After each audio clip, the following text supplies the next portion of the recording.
നമസ്കാരം. അമേരിക്കയിലെ ഐഡഹോയിൽ നടന്ന ഒരു എയർ ഷോയ്ക്കിടെ US നേവിയുടെ 2 FA-18 ഫൈറ്റർ ജെറ്റുകൾ ആകാശത്ത് വെച്ച് തമ്മിൽ ഇടിച്ചു കയറുന്ന ഞെട്ടിക്കുന്ന ദൃശ്യം പുറത്തു വന്നിരിക്കുകയാണ്. വിമാനങ്ങൾ അതിവേഗത്തിൽ ആകാശത്ത് പ്രകടനം നടത്തുന്നതിനിടെയാണ് ഈ അപകടം നടന്നത്.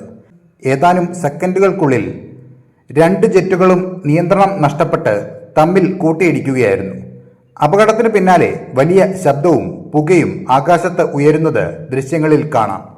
എന്നാൽ ഏറ്റവും ആശ്വാസകരമായ കാര്യം എന്തെന്നാൽ വിമാനങ്ങളിലുണ്ടായിരുന്ന എല്ലാ പൈലറ്റുകളും സമയോചിതമായി ഇജക്ട് ചെയ്ത് പാരാഷൂട്ടുകളിലൂടെ സുരക്ഷിതമായി താഴേക്ക് ഇറങ്ങുകയായിരുന്നു എന്നതാണ്. സംഭവം കാണാനെത്തിയ ആയിരക്കണക്കിന് ആളുകൾ ആദ്യം ഭീതിയിലായി. കാരണം എയർ ഷോകളിൽ ഇത്തരത്തിലുള്ള അപകടങ്ങൾ വളരെ അപൂർവമാണ്. ചിലർ മൊബൈൽ ഫോണുകളിൽ ഈ നിമിഷങ്ങൾ പകർത്തുകയും അതിന്റെ ദൃശ്യങ്ങൾ സോഷ്യൽ മീഡിയയിൽ വൻ വൈറലാക്കുകയും ചെയ്തു. FA-18 എന്നത് അമേരിക്കൻ നേവിയുടെ ഏറ്റവും ശക്തമായ യുദ്ധവിമാനങ്ങളിൽ ഒന്നാണ്. അതിവേഗ നീക്കങ്ങളും കൃത്യമായ ആകാശ പ്രകടനങ്ങളും നടത്താൻ കഴിവുള്ള ഈ ജെറ്റുകൾ സാധാരണയായി ഉയർന്ന നിലവാരത്തിലുള്ള പരിശീലനം നേടിയ പൈലറ്റുകളാണ് നിയന്ത്രിക്കുന്നത്. അതേസമയം അപകടത്തിന്റെ യഥാർത്ഥ കാരണം എന്താണെന്ന് ഇപ്പോഴും വ്യക്തമല്ല.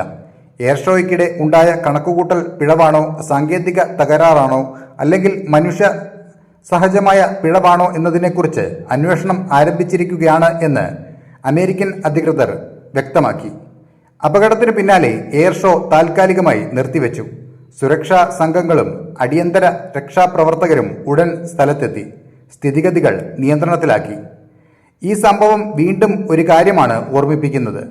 ആകാശത്തിലെ ഇത്തരം പ്രകടനങ്ങൾ കാണാൻ അതീവ മനോഹരമായിരുന്നാലും അതിനു പിന്നിൽ വലിയ അപകട സാധ്യതകളും ഒളിഞ്ഞിരിക്കുന്നുവെന്നത്. ഒരു ചെറിയ പിഴവ് പോലും വലിയ ദുരന്തത്തിലേക്ക് നയിക്കാം. എങ്കിലും ഈ അപകടത്തിൽ ഒരു ജീവനും നഷ്ടപ്പെടാതിരുന്നത് വലിയ ആശ്വാസമായി മാറിയിരിക്കുകയാണ്. പൈലറ്റുകളുടെ അതിവേഗ പ്രതികരണവും സുരക്ഷാ സംവിധാനങ്ങളും വലിയ ദുരന്തം ഒഴിവാക്കാൻ സഹായിച്ചു. ആകാശത്ത് നടന്ന ഈ ഞെട്ടിക്കുന്ന കൂട്ടിയിടിയുടെ ദൃശ്യങ്ങൾ ഇപ്പോൾ ലോകമെമ്പാടും ചർച്ചയാവുകയാണ്. അപ്പോൾ മറ്റൊരു വാർത്തയുമായി വീണ്ടും കാണാം. നന്ദി.